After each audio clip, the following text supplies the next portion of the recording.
And actually, I'm a little bit astonished because I was here a week or something This is ago. the place that had all the grass. Yeah, and I guess that someone's been here and Just for us. fixed it for us. So perhaps we'll see a little bit more than I had expected. Because one of my punchline was to ask you if you knew which are the best heritage worker today. If you can imagine what we as archaeologists win on the best heritage worker today. And someone. No, I guess it's joking. yeah, like the guy or the girl who's been doing this for us, perhaps. But I would say the sheep and the cows, because the sheep and the cows often these areas like this grave field would be a meadow or something like that, and the cows and sheep would go there and eating the grass. So it's always. You always see the graves, the stone settings and so on. But when there's no cows and no then the grass is growing and you can't see anything, and the bushes is starting to it will look like this. Okay. Yeah. Let's see here. In Sweden, there's about 650,000 registered prehistoric monuments, and there's about these 650,000 are located in 150,000 sites. So many registered prehistoric monuments we have today in Sweden. And in Ostergotland there's about 50,000 registered prehistoric monuments. And 900 of these are like this, a grave field. Many of those are from, I will repeat this again and again and again, from Bronze Age and early Iron Age. And as I also told you earlier today and tried to show you with the burial mold from the Bronze Age, that people always used and still uses the past and the monuments from the past in different ways. And this is a typical example of that. How this ridge and this grave field used during perhaps 1,500 years. The oldest grave on this ridge, on this grave field, is from Bronze Age, early Bronze Age, and the latest grave is from the migration period. And then, as we were at the museum, I talked that there's some kind of switch in the society from the migration period due to the Viking age.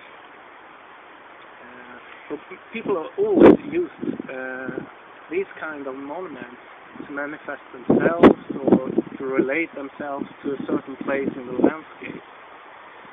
And Sweden, as a country, was during the 17th century what was called a great power in Northern Europe, one of the great powers in Europe. And there was quite some war going on around. Yeah, some of the reason the war against between Catholics and Protestants, but perhaps that wasn't the real reason for these wars. But there were, during the 17th century, there was quite few wars, and Sweden was one part of these. Sweden as a country were a great power. And as a country with a great power, you also had to have a glorious past.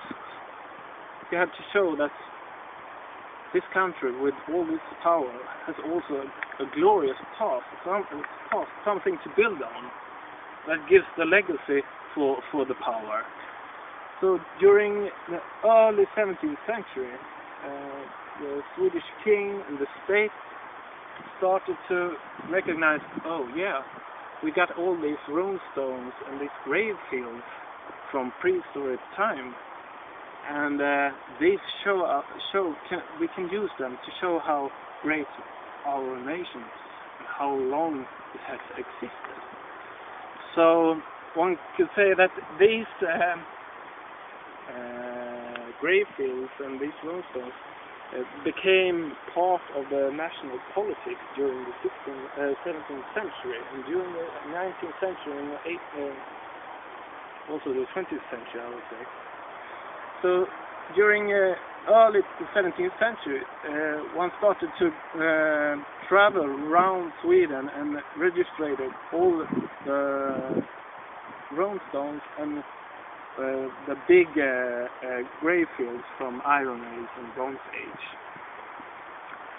And that we have been doing continued in Sweden, and we're still doing that, one can say.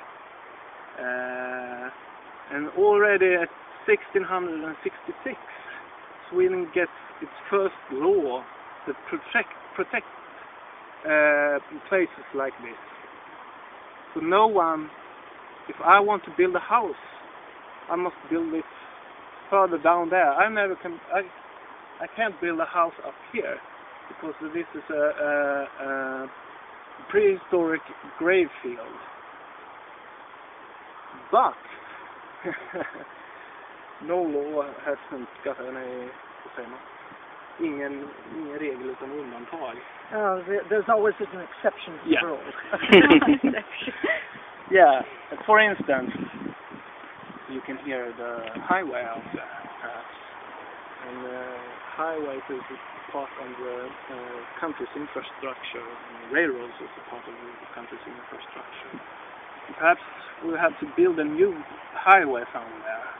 And this highway can't make a turn around this grave field. We have to build this highway across this grave field. It's the most rational thing to do. Then I'm, as a contract archaeologist, working at the National Heritage Board, we were contracted to excavate this place.